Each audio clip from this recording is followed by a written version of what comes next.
All right, welcome back. I'm having a lot of fun here with Emma. We're talking about his career, his CEO-ness, CEO Chocolate City, and all of that. Thanks for being here once again.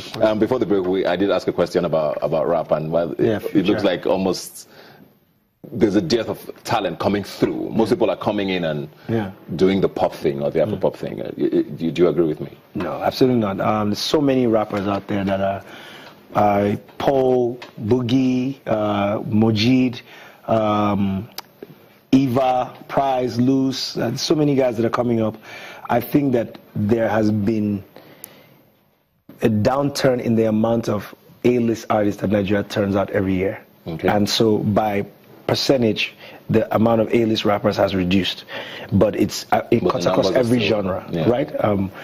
There was a time when there were a lot of female artists that went A-list, and now it's tougher every year to find a new pop artist, right? The same guys still seem to dominate year after year. Okay. But there's a lot of great rap music that's out there.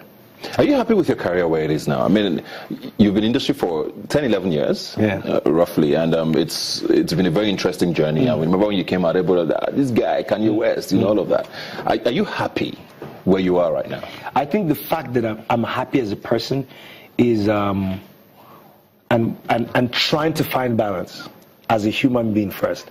It takes a little bit of steam out of a career because you need to take breaks. You need to spend time with your family. You need to be personally fulfilled. You need to secure what you're going to do next. So like me being a CEO and working at Chocolate City and planning the next steps after I stop being an artist. So me personally, I'm completely happy. Of course, you never want to be satisfied. I think that you always want to have hunger to continue to do more and to do well. And so, like for instance, Two-Face and I are doing a series of projects this year, right? And I'm like a kid in a candy shop, looking forward to what's going to come out of it and being excited about that.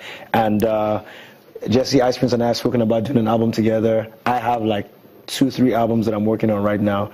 I'm excited to make music. I'm excited to perform. I'm excited to keep going. But you want to be also happy as a person and be able to say, hey, you know what? Let's turn off the lights now. I need some time for myself. Do you feel like you should have done more international work by now?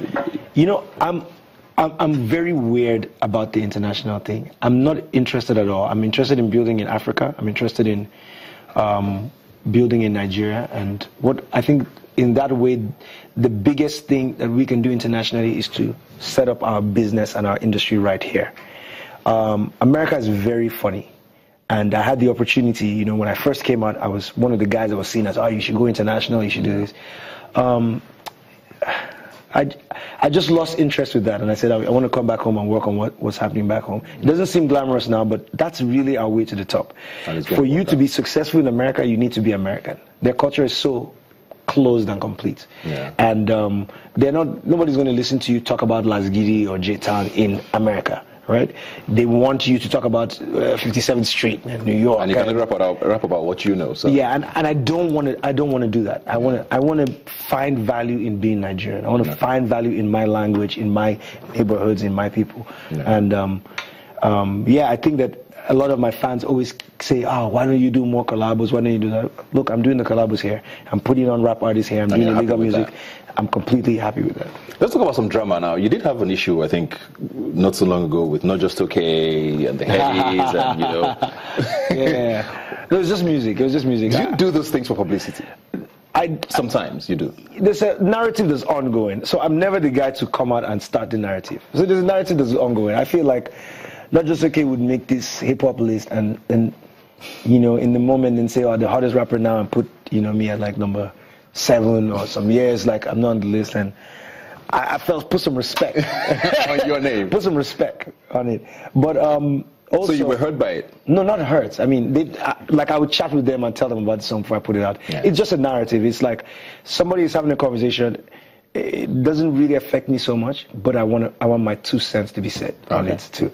With the Headies, what I was saying about the Headies, and I hope this didn't get lost in translation, was that for lyricists on the roll, the criteria to win doesn't favor the men spitting real hard, right? And what that means is that if you say you have to have a video and it has to be a single that's promoted, you're already cutting out all the lyrical songs in a year. So if I made like a mixtape and put out really lyrical work, and I didn't have a single from that music, guess what? All the songs I've been nominated for Lyricists on the Road have been like Undisputed Champion, which is not a representation of me as a rapper lyrically at all. So why would I be nominated for Lyricists on the Road for Undisputed Champion? When in the same year, somebody like AQ will put out an amazing mixtape and never get considered because he doesn't have a video. So I was addressing the criteria. And again, nothing. The Headies are responsible for a big part of my career. They gave me my first award, and I remember that. Yeah, I wasn't trying to take shots at them at all. So you can. Yeah. Talking personally now, you in a relationship, are you? It's a question. Yeah. What's holding you back from? All your friends are married. Your guys are getting married around you. Is it something that's in the cards for you? You're looking at me like you're about to punch me, but I know you won't. No. Because we're live on TV and you won't be violent. You're making statements that have no facts. Which of my guys? That is not the issue now. No. Listen, I want to have a fact-based conversation. I'm your guy. I'm married. I don't want you to be a bad journalist. I'm your guy. I'm doing this for you. Okay. See, so. Okay, use me as an example. So I don't know how can you prove it, guys? Do you have a picture of you and I? Like, you said you were going to do this before the show. You like, if you have a picture of now that you can. When are you getting married? Do you believe like flavor that is going to affect your career? Is that why you haven't done it? No, absolutely not. Again, back to my previous answer that you have to live for you, right? And at the right time, I'm very private. I try to keep my personal life completely personal. And your relationship? Yes, if there be such a thing. Yes, I try to keep those things completely private. I think that musicians don't have that luxury the way you do. You're a celebrity, but I think people still respect your personal space. But I think with an artist, you have to proactively defend your personal space. Yeah. Well, thank you very much. I'm looking forward to everything you're going to be doing this year. No controversy. You and no memes from my thank you. No memes. Like my interview was. What's the website of Chocolate City? Don't worry. www.n. Thank you very much for being here today. Thanks so much, man. And good luck with everything. I'm a huge fan. I'm sure all of Nigeria is excited with the project Two Face. I mean, two legends. Yeah, use those words. And concert September 3rd. So September 3rd, and then the album soon. Amazing stuff. Thanks for being here, man. Bless. Well, like I always say, you can follow the conversation on Twitter. WhyNigerTV is the handle. The hashtag to follow is Rubbin Minds. You can also visit the website whyniger.tv. Remember, you've never seen young people talk like this before. I'll see you next week. What else?